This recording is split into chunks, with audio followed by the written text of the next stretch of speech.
पाकिस्तान सेना ने पूरी पश्चिम मोर्चे पर लगातार आक्रामक गतिविधियां जारी रखी। उसमें यूकैव drone, long range weapons, loitering munitions और लड़ाकू विमानों का उपयोग कर भारतीय सैन्य ढांचे को निशाना बनाया। नियंत्रण रेखा पर भी ड्रोन घुसपैठ और भारी कैलिबर हथियारों से गोलाबारी की।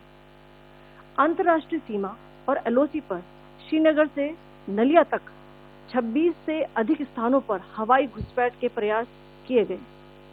भारतीय सशस्त्र बलों ने अधिकांश खतरों को सफलतापूर्वक निष्क्रिय किया। फिर भी वायु सेना स्टेशनों पर उधमपुर, पठानकोट, आदमपुर और भुज बठिंडा स्टेशन, इन सब पर उपकरण व पर्सनल्स को हानि पहुंचाई। मैं ये भी बताना चाहती हूँ कि पाकिस्तान ने हाई स्पीड मिसाइल सुबह 1:40 पर इस्तेमाल करके पंजाब के एयरबेस स्टेशन को दागने की कोशिश की। एक निंदनीय और अनप्रोफेशनल एक्ट के तहत पाकिस्तान ने श्रीनगर, अवंतीपुर और उधमपुर के वायु सेना अड्डों पर चिकित्सा केंद्र और स्कूल परिसर को निशाना भी बनाया, जिससे उसके द्वारा सिविल इंफ्रास्ट्रक्चर पर हमला करने की गैर जिम्मेदाराना प्रवृत्ति फिर उजागर हुई। पाकिस्तान द्वारा सैन्य ठिकानों को जानबूझकर निशाना बनाने के पश्चात भारतीय सशस्त्र बलों ने त्वरित व सुनियोजित जवाबी हमले किए। Technical installation, command and control centres, radar sites और हथियार भंडार को चुनकर निशाना बनाया गया। रफीकी, मुरीद, चकलाला, रहमियार खान, सुकूर और चुनिया स्थित पाक सैन्य ठिकानों पर एयर लॉन्च सटीक हथियारों व लड़ाकू जेट से प्रहार किए गए। पसरूर स्थित रडार साइट और सियालकोट का एविएशन बेस भी प्रिसीजन एम्यूनिशन से टारगेट किए गए। इन कार्रवाइयों के दौरान भारत ने कम से कम कोलैटरल डैमेज की क्षति सुनिश्चित की। चिंता का विषय यह रहा कि पाकिस्तान ने लाहौर से उड़ान भरने वाले नागरिक विमानों की आड़ लेकर अंतर्राष्ट्रीय हवाई मार्गों का दुरुपयोग किया ताकि वे अपनी गतिविधियां छिपा सके। ऐसी चालों ने भारतीय वायु प्रतिरक्षा तंत्र को नागरिक सुरक्षा सुनिश्चित करते हुए अत्यधिक संयम के साथ कार्य करने के लिए विवश किया। साथ ही साथ पाकिस्तान ने मिस इंफॉर्मेशन का सहारा लेते हुए आदमपुर स्थित S-400 प्रणाली, सूरतगढ़ व सिरसा के हवाई अड्डों, नगरोटा के ब्रह्मोस बेस, देहरागिरी के तोपखाना पोजीशन तथा चंडीगढ़ के अग्रिम गोला बारूद डिपों को नष्ट करने के झूठे दावे सोशल मीडिया पर फैलाए। भारत इन फॉल्स नैरेटिव्स को पूर्णतः खारिज करता है।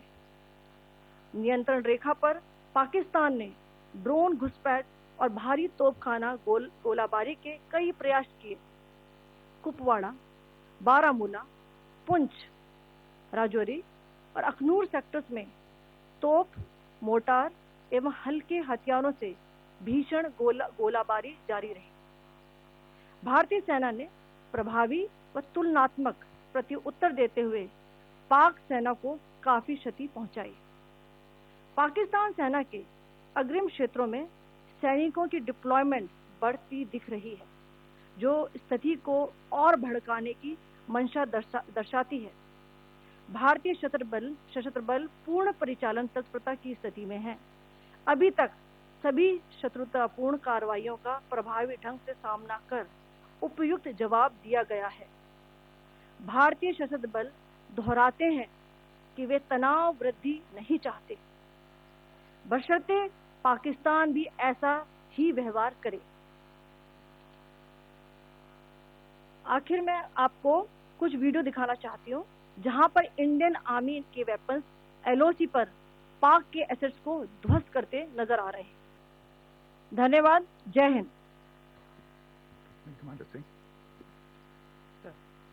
Pakistan military continued with its provocations, carrying out aggressive actions employing multiple threat vectors all along the western border. Pakistan employed UCAV, drones, long-range weapons, loitering munitions and fighter aircrafts to target civilian areas and military infrastructure. Pakistan military also resorted to air intrusions using drones and firing of heavy caliber weapons along the line of control. Along the international border and the line of control, air intrusion and several harassment attacks were also attempted from Srinagar till Nalia at more than 26 locations. Indian Armed Forces successfully neutralized these threats and majority of the vectors. However, limited damage was sustained to equipment and personnel at Indian Air Force stations at Udhampur, Pathankot, Adampur and Bhuj. There were also several high-speed missile attacks noticed subsequently after 0140 hours in the night at several air bases in Punjab. In a deplorable cowardly act, targeting of civilian infrastructure also had taken place, where Pakistan attacked the Medicare Center and school premises at the air bases of Srinagar, Avantipur and Udhampur, yet again displaying irresponsible targeting of our civilian infrastructure.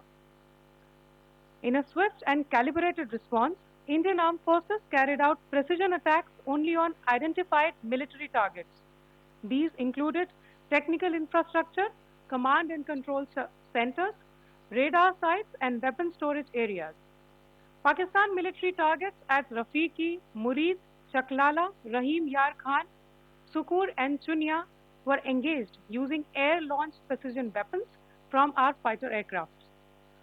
Radar sites at Pasroor and Sialkot Aviation Base were also targeted using precision munitions.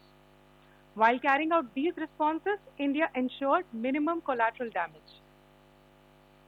Pakistan has also attempted to execute a continued malicious misinformation campaign with claims of destruction of Indian S-400 system at Adampur, destruction of airfields at Suratgarh and Sirsa, BrahMos base at Nagrota, RT gun positions at Derangyari and Chandigarh forward ammunition depot, with heavy damages to other military stations being propagated on social media. India unequivocally rejects these false narratives being spread by Pakistan.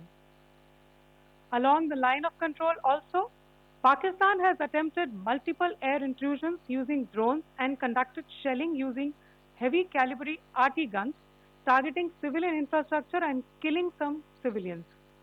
Heavy exchange of artillery mortars and small arms fire in Kupwara, Baramulla, Poonch, Rajouri and Aknoor sectors continued. Indian Army has responded effectively and proportionately, causing extensive damage to Pakistan Army. Pak military has been observed to be moving their troops into forward areas, indicating offensive intent to further escalate the situation. Indian Armed Forces remain in a high state of operational readiness.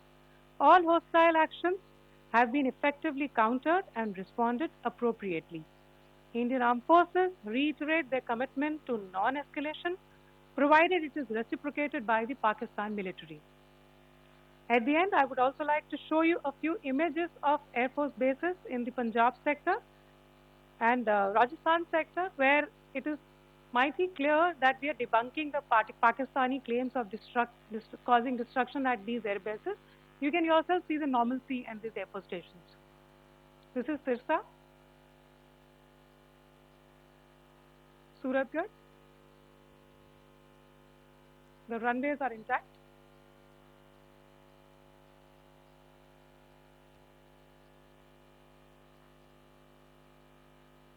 There are also time stamps, just notice, they are also time stamped. This is today.